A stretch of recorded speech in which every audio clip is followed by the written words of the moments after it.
कि जो European nationalism थी उसमें ये बहुत बड़ी बात थी कि वो एक होमोजेनस मोनोलिथिक नेशनलिज्म था, एक भाषा एक धर्म। फ्रांस एक मल्टीलिंगुअल कंट्री होया करता था, उसको फ्लैटन आउट कर दिया and the French state became, French nation became Catholic France, Catholic France, Catholic Italy, Protestant Germany, Protestant England, ऐसे सारे स्टेट बने उस वक्त। एंड दैट इज समथिंग जो हमारे कॉलोनाइज्ड माइंड्स में घुसता ही नहीं है, दैट उस वक्त our people had the imagination, had the genius to imagine a nationalism which had not happened in world history. Our people created an idea of a nation which included everybody, which celebrated diversity.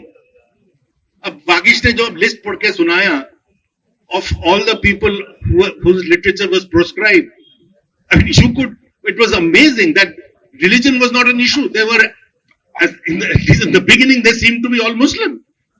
And then there were Hindus, there were people of all castes, there were upper caste, there were lower caste, everybody was there. हम लोगों को तो ये पता भी नहीं है कि ये, I am now quoting a student of mine brought to my attention just last week, that in the 1901 census, there were hundreds of communities in India who described themselves as Hindu Mohammedans or Mohammedan Hindus. They did not choose either of the two. That is how they saw themselves. This is our people, this is our heritage. This is also true of the first census that was done in Punjab, where when people were asked, who are you? They mentioned their village.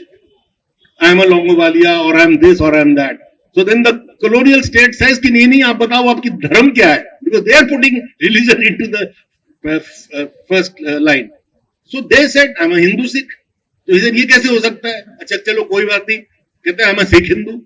So the fact that these denominational differences are something that emerge as a result of the colonial mentality, where they could not think of a nation which could be all of these put together. And it is this homogeneous single idea of a nation which is also aggressive, because the moment you make it single, your enemy is the other within. ये याद रखिएगा, European nationalism में the enemy is always within. Either it is the Jew, or it is the Catholic, or it is the Protestant, or it is somebody else who's not, some minority is the enemy. I hope you are able to see the similarity.